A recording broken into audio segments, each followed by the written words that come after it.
Bonjour, madame. Bonjour. Comment allez-vous? Ben moi, ça va très bien, vous-même? Oui, c'est la fête des travailleurs aujourd'hui. Oui, exactement. Alors, j'en profite pour souhaiter bonne fête à toutes les travailleuses, travailleurs de la Montérégie particulièrement et à vous aussi. En fait, c'est une journée qui, année après année, on se commémore que l'importance de travailler, hein, le monde du travail, tout ça. Alors, c'est notre fête aujourd'hui. Oui, oui. Alors, c'est la fête des travailleurs et non pas la fête du travail. Oui, c'est ça. Ben oui, c'est ça, c'est la fête des travailleurs. Les travailleurs dans la société, c'est la force de la société. Et parlant de force, évidemment, il faut faire un lien aussi entre ce que font les travailleurs et l'investissement qu'il faut faire également pour soutenir les travailleurs. Le Fonds d'action, évidemment, de la CSN, c'est un peu le rôle qu'il joue, c'est-à-dire de permettre à des PME parfois de survivre ou encore de démarrer. C'est un peu le rôle du Fonds d'action, c'est un peu ça là. Exactement. Alors, le Fonds d'action, c'est un fonds de travailleurs et, il permet aux travailleurs, travailleuses d'investir pour leur retraite. Et en contrepartie, c'est un fonds qui doit, par la loi, investir 60% de ses revenus dans du capital de risque, donc dans la préservation, la conservation des emplois au Québec. Alors, c'est le rôle de Fonds d'action. Et quand on parle de capital de risque, ben c'est souvent des entreprises soit en démarrage, des entreprises un peu plus à risque, des entreprises qui vont fermer, des entreprises qui ont une croissance à vouloir. Des fois, ils veulent quand même, même si leur siège social est au Québec, des fois, ils veulent, par exemple, aller vers l'Ontario, aller vers les États-Unis. Bon, Profiter de la mondialisation. Profiter de la mondialisation. On a des bons produits, on a des bonnes PME.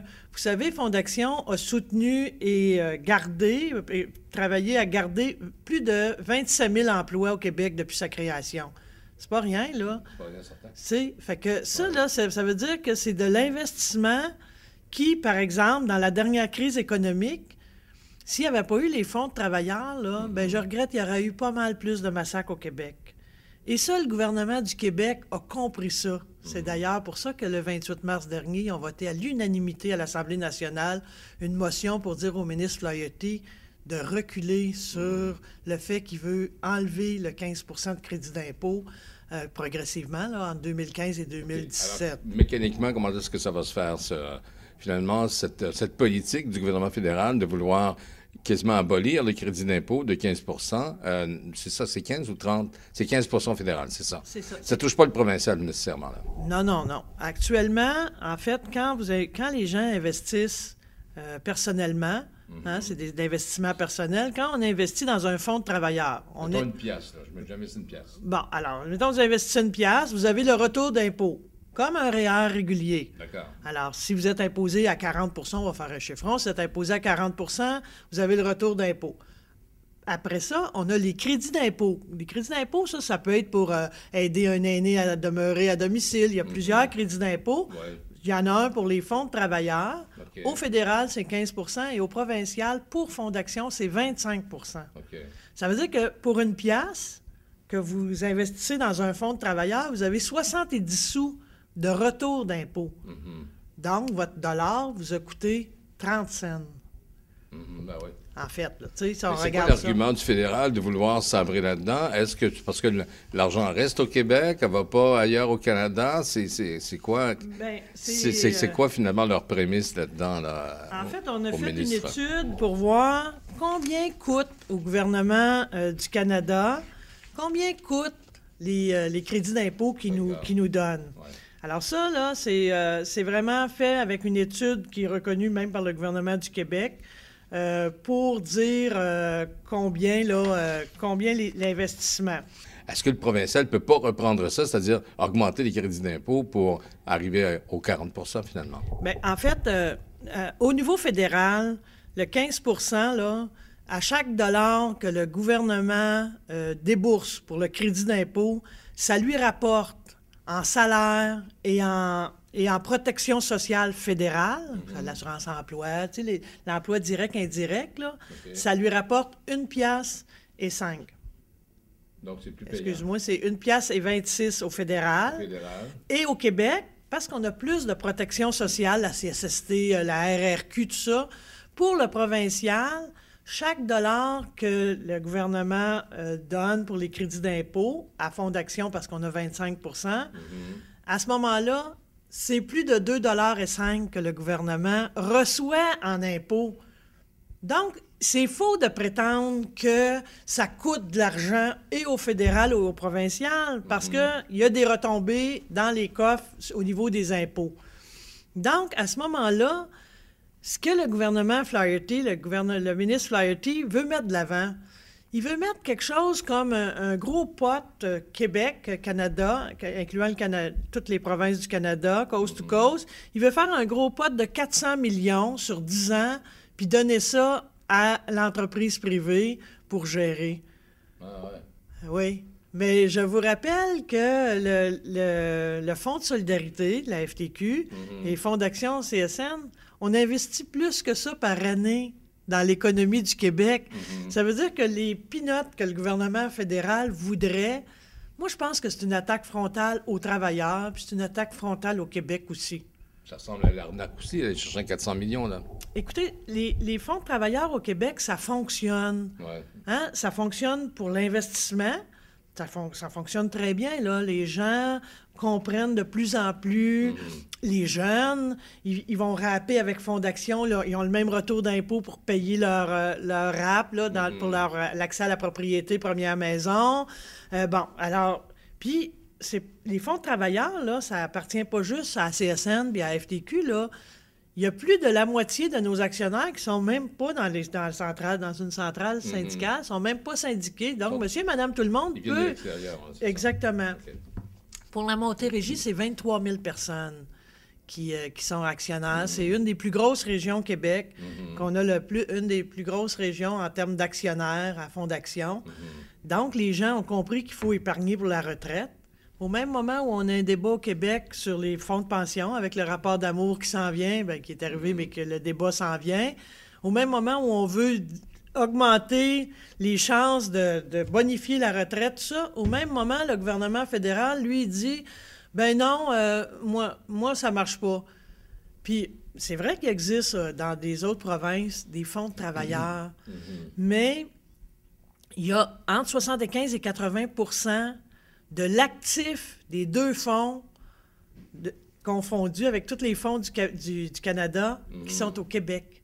Donc, le reste du Canada, ils ont des petits fonds. En Ontario, ils l'ont fermé parce que ça ne fonctionne pas. Ils ont le droit de le fermer, mais au Québec, les fonds investissent dans l'entreprise québécoise et ça fonctionne.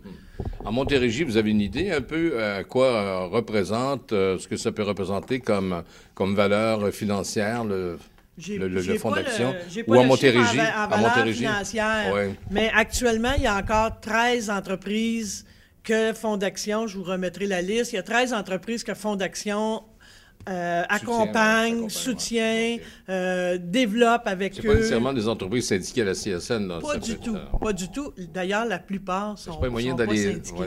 C'est pas un moyen de syndiquer un petit peu, non? En fait, il faut démystifier ça aussi. Hein? Okay. Il n'y a aucun lien entre la centrale syndicale et les informations en Fonds d'action. Okay. Je vous le dis. Et on est régi par l'AMF rigoureusement. 2 fois par année, on a la valeur de l'action et l'AMF régulièrement et il y a un code d'éthique très serré à Fonds d'action. Je peux vous en témoigner, je suis le conseil d'administration. Donc, non, il n'y a rien. Puis je vous dirais que les entreprises, il y en a qu'on a à la CSN, qu'on investit dedans, mais la très grande majorité des entreprises ne sont pas à la CSN. Puis il y en a qui sont avec d'autres centrales, puis ça n'a rien à voir. Puis il n'y a pas de liste de membres qui se passe. Oh non, ça là-dessus, croyez-moi. Maintenant que la problématique est établie, qu'est-ce que la CSN ou le Fonds d'action ou en fait les travailleurs ou ceux qui investissent là-dedans, ça va être quoi là, le prochain move pour faire reculer le gouvernement un peu?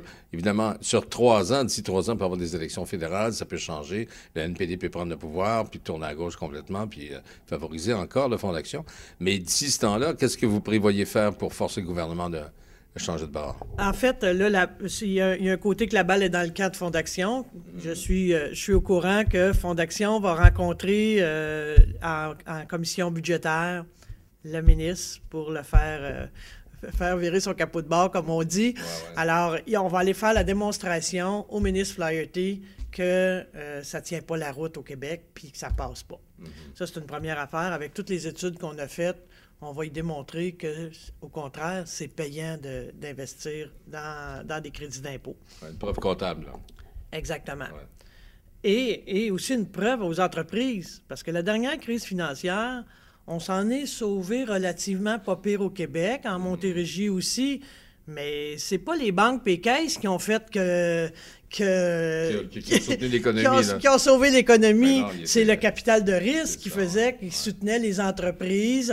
Bon, on pouvait tirer un peu les remboursements, donner des crédits, des congés de taxes. Bon, alors, c'est pas les banques et caisses qui sont capables de faire ça au Québec. C'est les fonds de travailleurs. Puis ça, je le disais tantôt, le gouvernement du Québec a compris ça.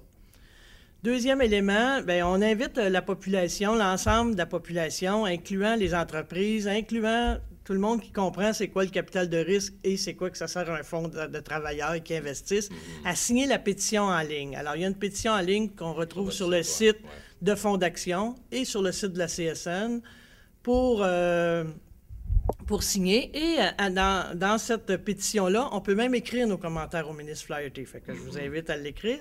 Puis également, il y a des cartes postales qui sont disponibles pour écrire au ministre Flaherty notre désaccord face à ça. Comme vous le disiez, comme vous le disiez, on a quand même, c'est sûr que ça vient vite, là, 2 ans, là. Alors, on a quand même de 2015 à 2017. Actuellement, on travaille aussi avec les partis d'opposition. La réception est très bonne. Ils comprennent très bien qu'au Québec, ça fonctionne, puis ailleurs, ça fonctionne pas. Et puis, on va regarder d'autres volets par la suite. Mais à court terme, là, c'est notre plan de travail.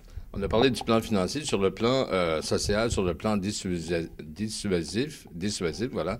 Sur le plan dissuasif, jusqu'à quel point le gouvernement Harper essaie de dissuader les investisseurs, les jeunes, en fait, les gens qui investissent dans le fonds d'action, d'y aller dans le fonds d'action en disant de moins en moins, vous allez avoir des crédits d'impôt. Donc, est-ce que ça peut ralentir finalement les investissements? Est-ce que ça peut ralentir chez le citoyen, chez le travailleur, le besoin d'investir dans un REER coopératif comme ça?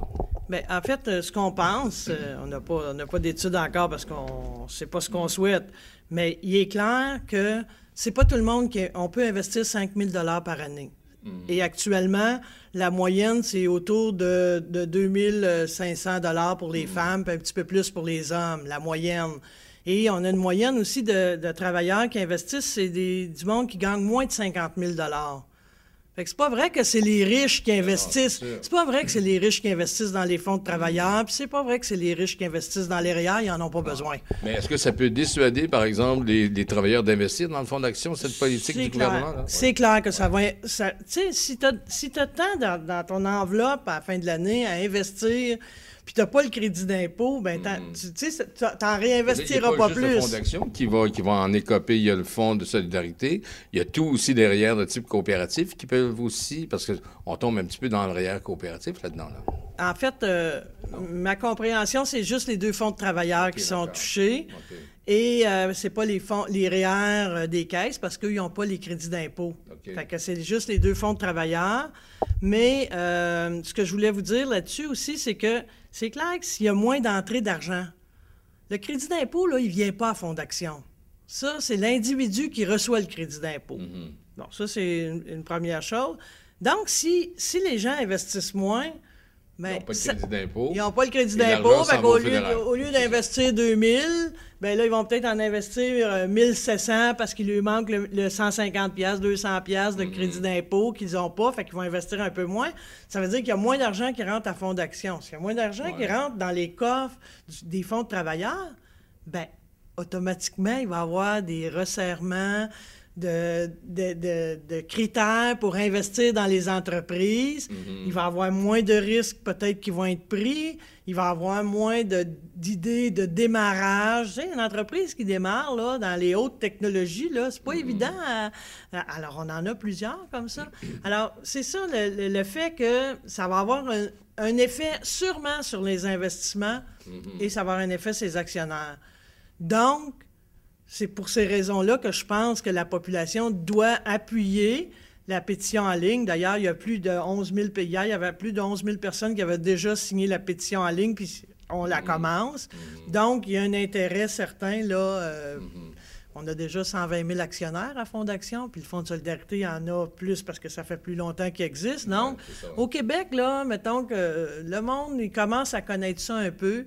Donc, on invite toute la population à signer cette pétition-là parce que, je te le rappelle, le ministre Harper, là, il attaque les travailleurs depuis quelques mois. Hein? Il attaque au niveau de l'assurance-emploi. Il attaque les centrales syndicales pour qu'on mette nos finances publiques sur un site web. Hey, c'est nos congrès qui votent les finances. C'est nos membres qui viennent au congrès voter les états financiers et prévisions budgétaires. Ils savent où est-ce que va notre argent.